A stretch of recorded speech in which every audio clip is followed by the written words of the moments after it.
Сотни задержанных во время протестных митингов по всему Казахстану. Представители власти хранят молчание, правозащитники рапортуют о многочисленных нарушениях со стороны силовиков. Уникальные кадры, рассказы участников и очевидцев в нашей программе. Я проходила, вот меня так выйду на митинг! Приветливые итальянцы стали допускать ксенофобские выходки. Кыргызстанка, студентка магистратуры из Милана, рассказывает о том, как живет север Италии, третий в мире регион по распространению коронавируса. При виде тебя начинают закрывать лицом, чем угодно. Не знаю, шарф, не шарф. 80% радикалов на фоне рекордно низкой явки избирателей. Таким будет состав нового парламента Ирана. Подавляющее большинство в нем займут сторонники крайне жестких отношений с Западом. Выборы, где представлена одна фракция, это не выборы, а формальность. В прямом эфире информационная программа «Настоящее время Азия». В бишкекской студии я Шавкат Тургаев. Здравствуйте.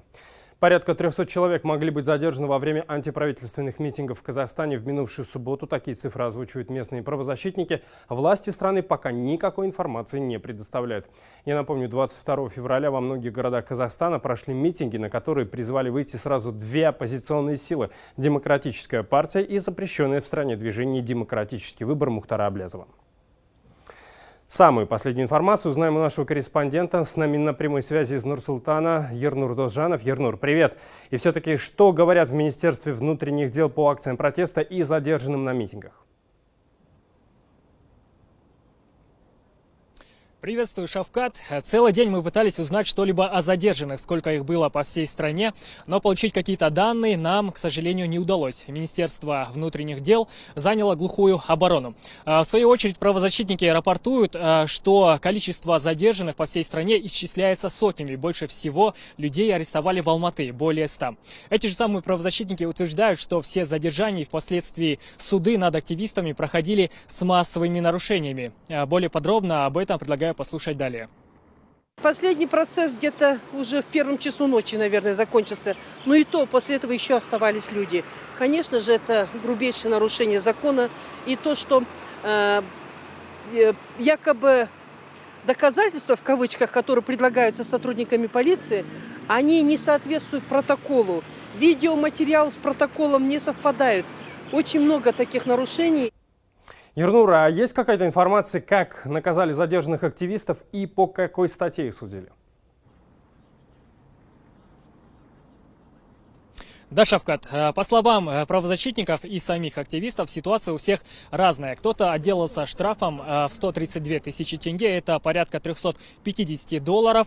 Кого-то арестовали на 15, 9 и 7 суток. Ну а большую часть задержанных просто продержали несколько часов в отделениях полиции, затем отпустили домой. В основном людей осудили по административной статье о нарушении правил проведения митингов. Ну а дальше предлагаю послушать, что говорят сами активисты. Оштрафовали в Алматинском РОВД 50 МРП за, это даже не назвать акцией, наверное, как анонс о коще партии об открытии. Освещали людей, раздавали листовки. Ждали, сейчас. Вроде вниз уже спустились, сказали уйдем, потом снова наверх на второй этаж. Там мы очень долго, вот сейчас приедут с прокуратуры, приедут оттуда. Сейчас они вам, разбираться будут сейчас. И вот сидели, и потом отпустили. Активисты говорят, что многих полиция ловила возле домов и сразу же оттуда доставляла в отделение полиции. Но в свою очередь правозащитники утверждают, что среди задержанных могли быть те, кто получил ушибы во время арестов. А также, по их словам, среди задержанных могут быть и простые рядовые граждане, которые во время митингов просто проходили неподалеку. Ернур, большое тебе спасибо за информацию. Всего доброго и до свидания. За ходом антиправительственных митингов также следила наша съемочная группа в Алматы. Хроника акций протеста у Шолпан Оразбековой. Я проходила, вот меня так выйду на митинг! Эта жительница Алматы пытается убедить полицейских, что просто шла по своим делам. Ее задержали, как и многих других случайных прохожих. В автозаках оказались и те, кто пришел на площадь Астана с конкретной целью. По периметру десятки бойцов спецназа. Был задействован и женский отряд. Центральная площадь Алматы в очередной раз место сбора недовольных происходящим в стране. Именно здесь призывали собраться две оппозиционные силы Казахстана. Поэтому развитие действий в минувшую субботу состояло из двух актов. В 11 утра сюда пришли активисты и сторонники пока еще не зарегистрированной демократической партии. Люди требовали освободить инициатора создания демпартии Жанболата Мамая. Его полиция задержала в пятницу ночью.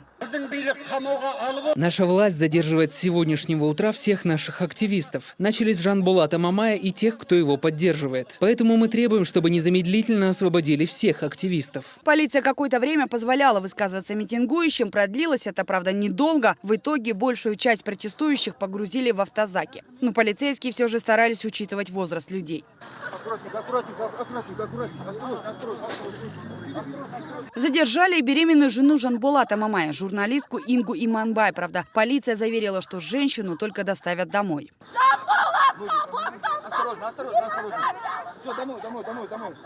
Большинство пришедших на митинг, это порядка 2 десятков людей, были задержаны. Спустя час здесь же стали собираться сторонники запрещенного в Казахстане движения «Демократический выбор». Но состояться акции протеста было не суждено. Многих полиция задержала еще на подходе. Долой диктатуру! Шаукет! Шаукет!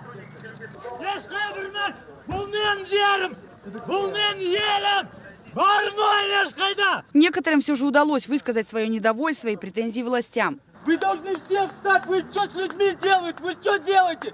Я сам 4 детей воспитываю! Хватит жалко, хватит, оставь, уйди со своей семьей, занимайся! Занимайся своими детьми, людьми своими близкими, отставь народ! Да пусть делают, да пусть! Но по каким критериям отбирали пассажиров автозаков, полиция не комментировала. В итоге уже после обеда были задержаны еще около 100 человек. Среди них и мужчина, прикованный к инвалидной коляске. Он специально приехал в Алматы из Уральска, чтобы принять участие в митинге. Назарбаев враг народа. Он даже преследует инвалидов, многодетных матерей.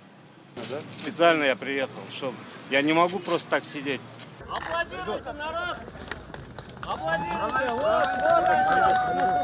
Акции протеста по такому же сценарию прошли и в других городах Казахстана. В Нур-Султане около 15 человек полиция затолкала в спецтранспорт.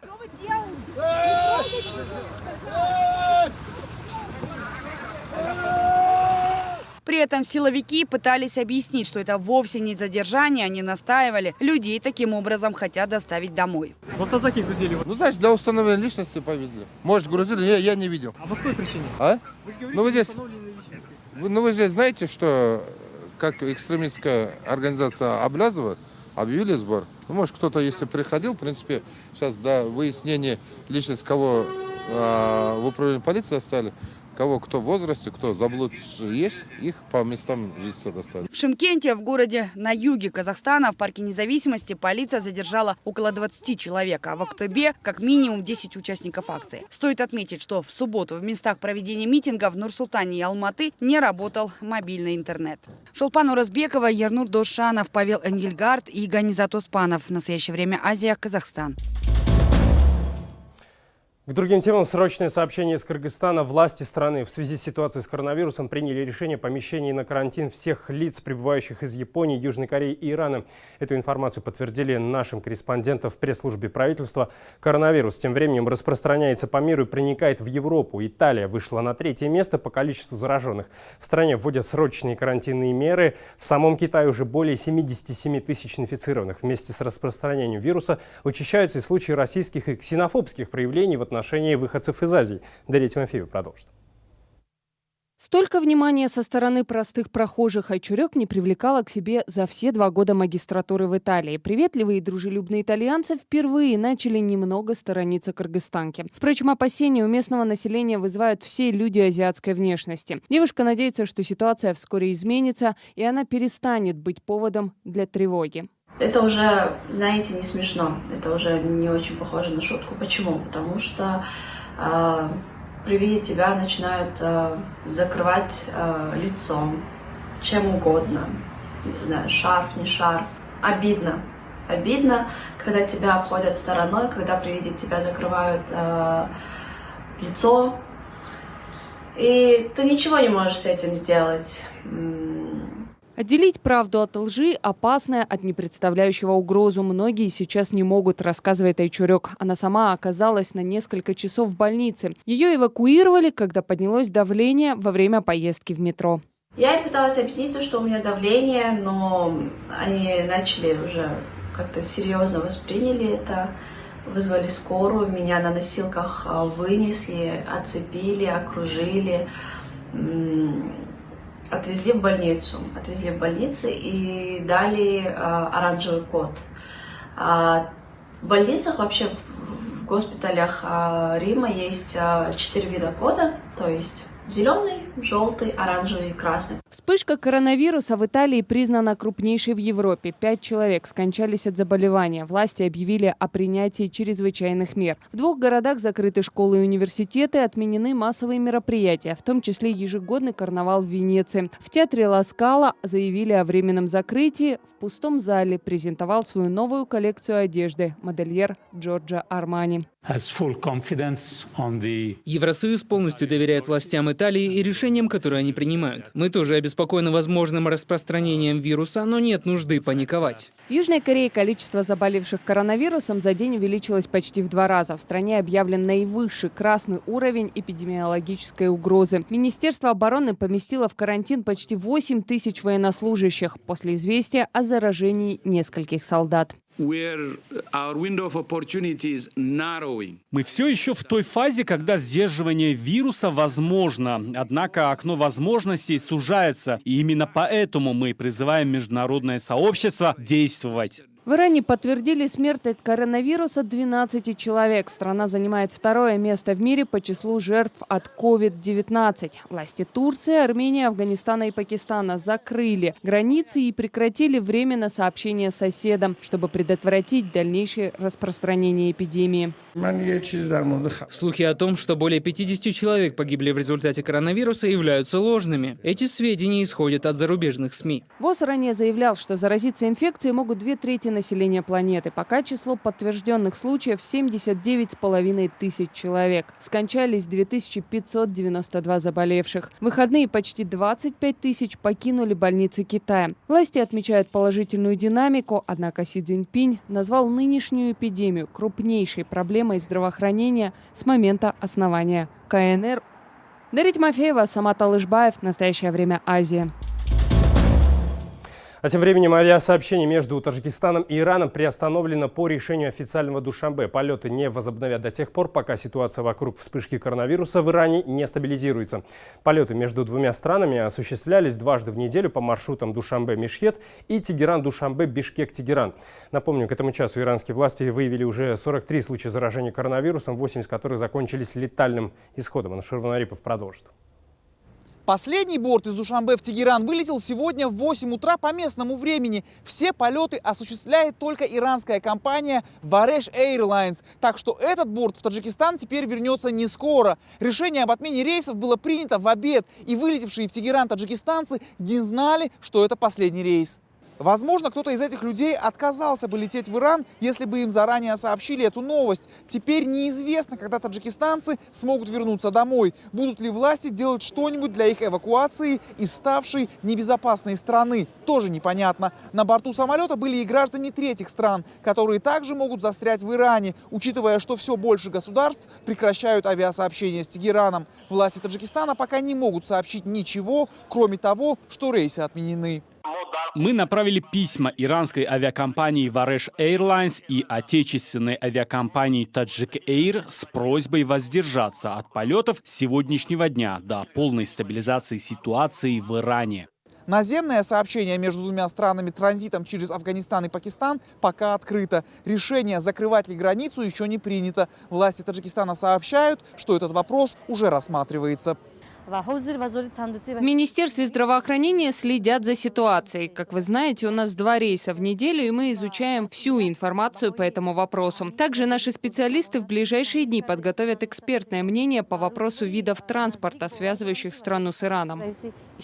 Товарооборот между Таджикистаном и Ираном в прошлом году составил порядка 65 миллионов долларов, 2/3 из которых приходится на импорт из Ирана. Цифры это невеликие, так что потери в случае закрытия наземного сообщения будут небольшими. Анушер Ванарипов, Насим Исамов. Настоящее время. Азия. Таджикистанское издание «Азия Плюс» сегодня опубликовало материал о том, что Кыргызстан и Таджикистан впервые в истории решили обменяться спорными участками. Согласно источнику журналистов, речь идет о 23 гектарах земли. Впрочем, на сегодняшний день ни одна из сторон официально не подтвердила эту новость. В официальных интервью журналистам участники межправительственных переговоров факт обмена участками на границе и вовсе отрицают. Встреча делегаций Кыргызстана и Таджикистана состоялась в конце прошлой недели в Баткене. На официальных сайтах двух стран прошли только короткие сообщения о том, что чиновники Кыргызстана и Таджикистана договорились не допускать конфликтов на границе. Того, что вопросы делимитации и демаркации общих рубежей возможно сдвинулись с мертвой точки, на официальном уровне ни одна из сторон пока не подтверждает. Вопросы по обмену участками на этот раз не рассматривались, потому что руководитель межправительственной комиссии от Кыргызстана только недавно сменился. А вопрос по обмену участками очень непростой. За один день такие вопросы не решаются. Мы сообщим обо всем после того, как согласуем все с народом.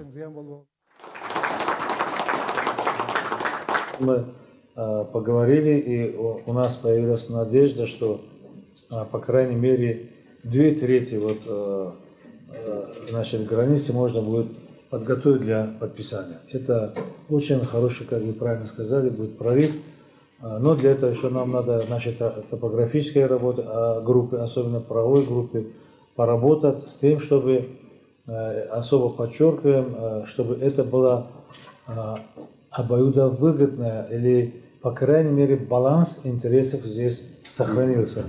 Мы говорим о том, что ни одна сторона не пытается извлечь выгоду только для себя. Общая протяженность кыргызско-таджикской границы составляет почти 1000 километров, около 40% из них до сих пор не описаны. По этой причине между жителями двух стран постоянно случаются стычки, иногда даже с человеческими жертвами. Смотрите далее в нашей программе. 80% радикалов на фоне рекордно низкой явки избирателей. Таким будет состав нового парламента Ирана. Подавляющее большинство в нем займут сторонники крайне жестких отношений с Западом. Выборы, где представлена одна фракция, это не выборы, а формальность. Мы продолжаем. Президент США Дональд Трамп заявил, что готов подписать мирное соглашение с афганскими талибами, если сработает первоначальное перемирие в Афганистане. В полночь 22 февраля в стране вступил в силу так называемый режим снижения уровня насилия. Это перемирие должно создать условия для подписания всеобъемлющего мирного соглашения, которое в итоге может привести к полному выводу американских войск из Афганистана. Ранее предполагалось, что условием для подписания мира должно стать полное прекращение огня, однако попытки договориться о перемирии провалились. В конце прошлого года талибы заявили, что готовы только к снижению интенсивности вооруженного противостояния. В минувшие выходные талибы совершили несколько мелких атак на контрольно-пропускные пункты в провинциях, в которых располагаются афганские военные. Государственный секретарь США Майк Помпео сказал, что Соединенные Штаты Америки и движение «Талибан» ведут переговоры о содействии политическому урегулированию конфликта в Афганистане и снижению присутствия США в этом регионе. По его словам, подписание мирного договора может состояться уже 29 февраля. В Иране объявили результаты парламентских выборов. Как и ожидалось, подавляющее большинство мест получила консервативная фракция. Это сторонники жесткой внешней политики. Перед выборами Совет Стражей Конституции, подконтрольный верховному лидеру Ирана, дисквалифицировал большинство претендентов от реформаторской фракции. Это, по мнению экспертов, свело к минимуму интересов иранцев к электоральному процессу. Как результат, на этих выборах была самая низкая явка за последние 40 лет, рассказывает Акрам Абдукахор. Отличительной особенностью парламентских выборов в Иране стала самая низкая явка за последние 4 десятка лет. По официальным данным, на избирательные участки пришли чуть больше 42% граждан, имеющих право голоса. Низкую явку иранский министр МВД связал с целым рядом событий, произошедших в стране перед парламентскими выборами. Мы провели эти выборы на фоне различных событий, неблагоприятных погодных условий, дискуссий вокруг коронавируса, крушения пассажирского авиалайнера, а также событий ноября и января. С учетом этого явка избирателей кажется совершенно приемлемой. Верховный лидер Ирана, в свою очередь, низкую явку связал с происками вражеских СМИ. Али Хоменеи заявил, что желание иранских избирателей голосовать пытались отбить новостями о коронавирусе. Чем ближе мы были к выборам, информационный поток усиливался. В конце концов, нашелся хороший повод. Это болезнь, и она была для них очень кстати. Между тем, сами иранские избиратели связывают отсутствие энтузиазма граждан с отсутствием выбора как такового. Если посмотреть на прошлые выборы, то люди массово шли на голосование. Но день за днем их энтузиазм угас. В этот раз мне кажется, что количество проголосовавших было не больше 10-11 миллионов человек. Выборы, где представлена одна фракция, это не выборы, а формальность. Тем временем, согласно результатам голосования, почти 60% мест в Меджлисе, иранском парламенте, заняла консервативная фракция. Это сторонники жесткой линии по отношению к Западу. Их оппонентам от фракции реформаторов досталось не более 20% мест. В парламенте на этот раз увеличилось также количество депутатов, представляющих корпус стражей исламской революции, и число клерикалов. В сумме они получили около 20% мест. Таким образом, новоизбранный парламент Ирана в подавляющем количестве состоит из депутатов и фракций, которые выступают за жесткую линию во внешней политике страны. По мнению тегеранского эксперта Хамида Табарзана, это не значит, что внешняя риторика Ирана станет жестче и радикальнее. Можно сказать, что руки верховного лидера стали свободнее. У него теперь в парламенте абсолютная поддержка. Чего бы он впредь ни сказал, это будет выполняться в парламенте. Но в то же время это не означает, что верховный лидер будет принимать более радикальные решения. Нет. Несмотря на смелые лозунги, как показывает история, эти люди реалисты. Они ни в коем случае не будут ставить свою власть под угрозу. Нынешний парламент в большей степени способствует полной свободе верховному лидеру во внутренней политике. Минувшие выборы в Иране стали 21-ми по счету с момента исламской революции в Иране. Западные эксперты утверждают, что электоральный процесс в первую очередь создан для легитимизации действующей власти. Выборы со стороны выглядят демократичными, однако в них, кроме отобранных подконтрольному Совету стражей Конституции, никто не может участвовать. Сегодня на нашем канале очередная серия проекта «Азия-360». Автор программы Адилет Бектурсунов расскажет о виртуозных канатоходцах Узбекистана. Они до сих пор существуют и не забыли древнее искусство.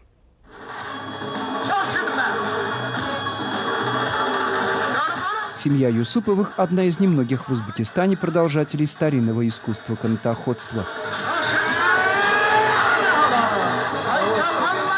Эта национальная традиция сохранилась до нашего времени благодаря тому, что она передавалась из поколения в поколение, и сегодняшние канатоходцы являются преемниками традиций своих предков.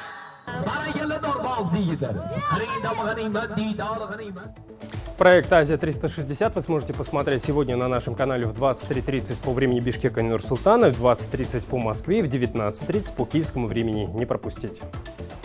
Каждый день на новом YouTube-канале «Настоящее время лайв» смотрите прямые эфиры всех информационных программ «Азия», «Главное», «Вечер» и «Америка».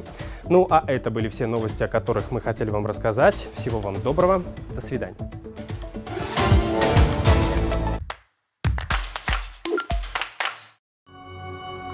Астероиды могут помочь нам решить великие тайны о происхождении Солнечной системы и как образовались планеты. Эти небольшие скалистые миры могли бы предложить новые возможности, как ресурсы или использование их в качестве пит-стопов для будущих космических исследований. Однако они представляют опасность для Земли, которая может привести к катастрофе, как та, которая уничтожила динозавров. Они дают нам подсказки, чтобы раскрыть самые скрытые тайны нашего отдаленного прошлого. Мы изучаем астероиды десятилетиями, чтобы понять, что было до нас, до жизни на Земле и даже до самой Земли. Ник Лисон приехал в Лондон с одной мыслью – заработать много денег. Он поменял свой цех на интеллектуальный и элитарный.